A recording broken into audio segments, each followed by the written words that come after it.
José Esquivel's artistic career spans decades. His interest in being an artist was sparked when Texas artist Porfirio Salinas, whose work was collected by President Lyndon Johnson, began to garner attention. Esquivel recalls how Salinas personally inspired him as a young boy. At the age of 14, my father took me to do a job at this home, and it turned out to be the home of Porfirio Salinas, which turned out to be a nationally known painter from Texas.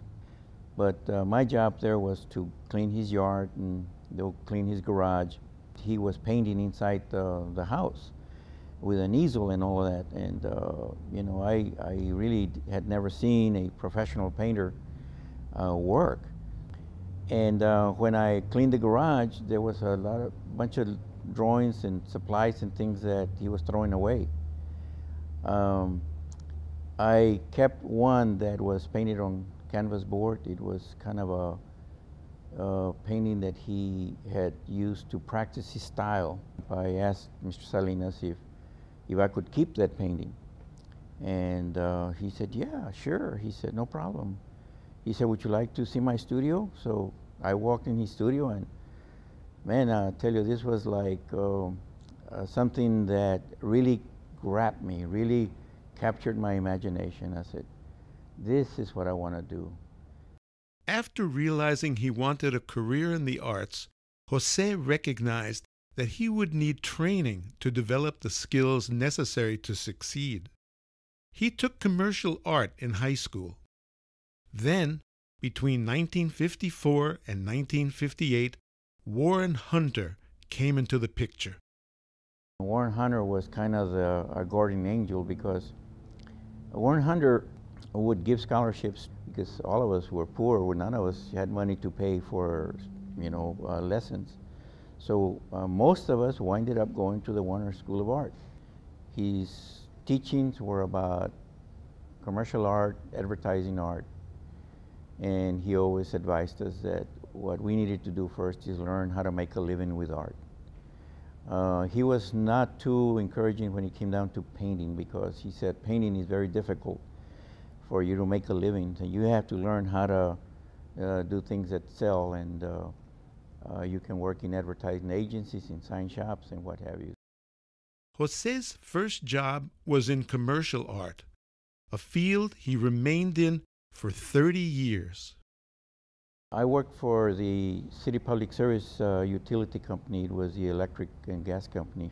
And when I got the job, it was kind of a part-time job. And eventually it turned out that I developed an art department for the company and worked there 30 years. And when I left, I was supervisor of the art department. The position provided security for José's family and allowed the young artist to work on his fine art in his spare time. He refined his techniques in the tradition of Porfirio Salinas and other Texas landscape painters. Sometimes he strayed to cultural or ethnic subjects. I wasn't quite indoctrinated into the political view of Chicano art. I was very naturally doing things that were ethnic looking, and that comes natural to you because of your environment, your surroundings. We didn't know, first of all, that you know, that this art would eventually travel into the arena of politics. Then came a key moment in the artist's life. The Chicano movement erupted in the 1970s, surging through José's community. He was swept along, not as a young, starving artist, unattached and with nothing to lose, but as a mature man with much at stake. I was already 40 years old, and I had worked for a company 15 years. So I had a lot invested in terms of a pension plan, in terms of insurance, in terms of a salary, you know. So my association with the group, I couldn't afford to get into the hard political reality of the movement because I was afraid that I would then have problems with my job.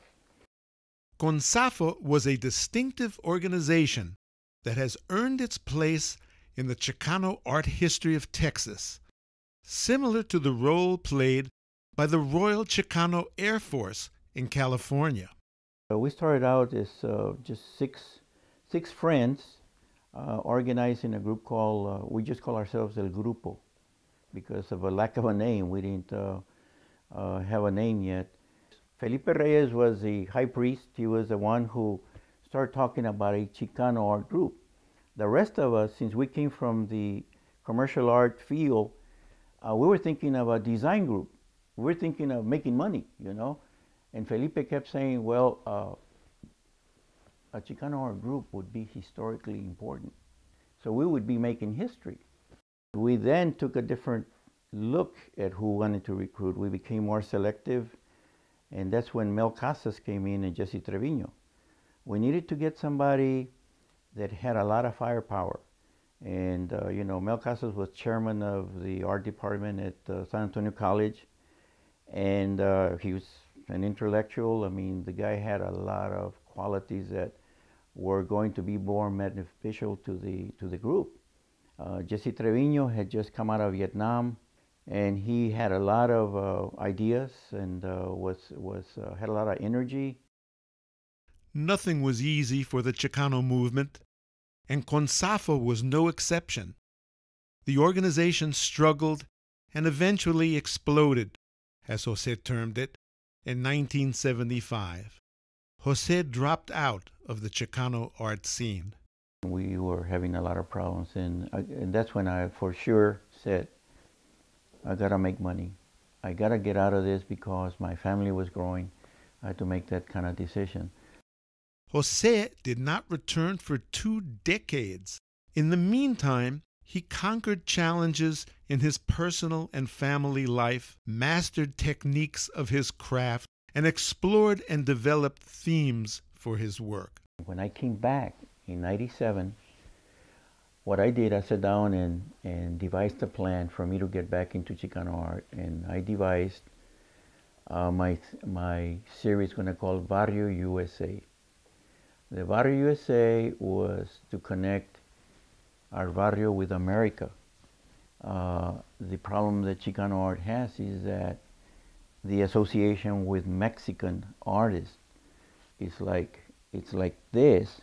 And a lot of times they feel like we Chicanos, we Mexican Americans are Mexican, and we're not.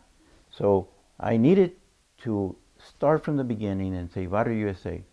In the Barrio USA I have Las Casitas del Barrio, which is those little houses with the nichos, with the religious convictions that we have, that our people have.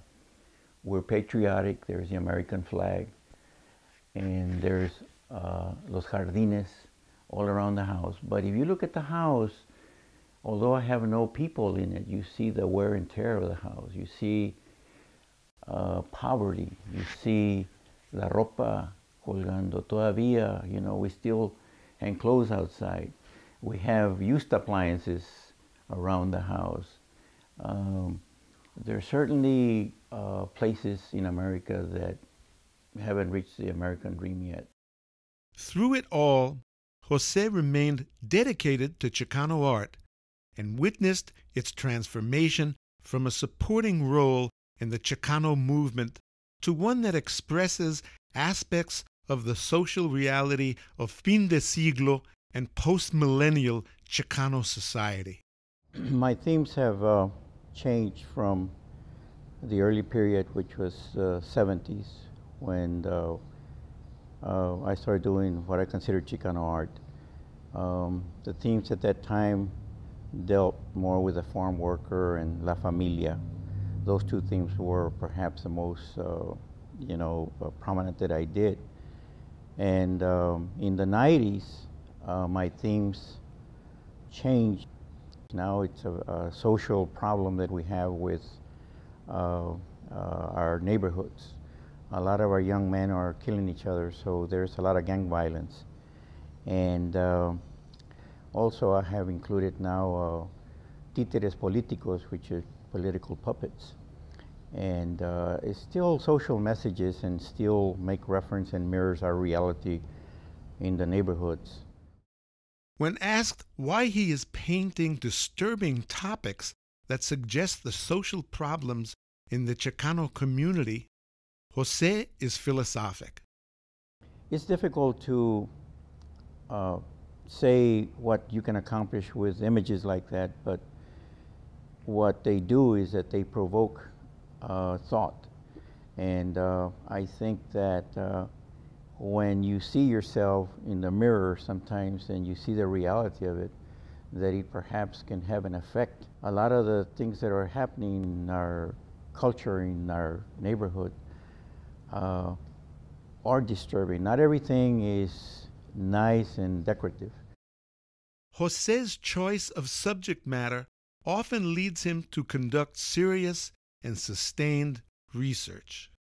I have these books that I keep up, articles, clippings, pictures that pertain to the subject matter. I also visit the sites of particular things that I want to paint, and just physically go and take pictures. Gang members, I talk to them, and just ask them questions. You know, I also look at their tattoos, and you know, we have a friendly conversation on what does all this mean, you know. And then when I get back to my studio, I do some rough sketches, and I start developing the composition of the painting and start then working on the symbolism of the painting. José's research on issues of contemporary social life sometimes inspires paintings that are uncompromising and unapologetic in nature. His Luz Verde evokes deeply disturbing gang behavior.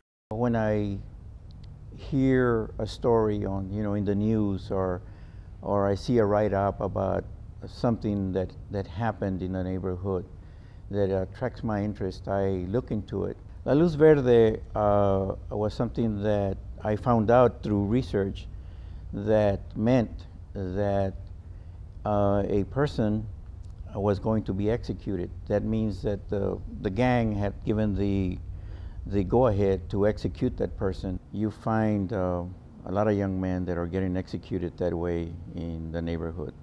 It's a theme that is not pleasant. But José is not one-dimensional in his study of Chicanada. His themes and his iconography are multifaceted. There's religious motifs that I have used in a lot of the paintings. You know, La Virgen de Guadalupe is perhaps the most common that we know of, because, you know, La Virgen de Guadalupe is in every home, in every, you know, in every yard. La Virgen de San Juan is another one. And, you know, I have used those two religious motifs in several paintings. I have also used some gang symbolism that is been in the neighborhood. And gang symbolism have been crosses. It's a difficult thing to understand that a cross is a religious symbol, yet it was used by these gangs at the same time as their symbol.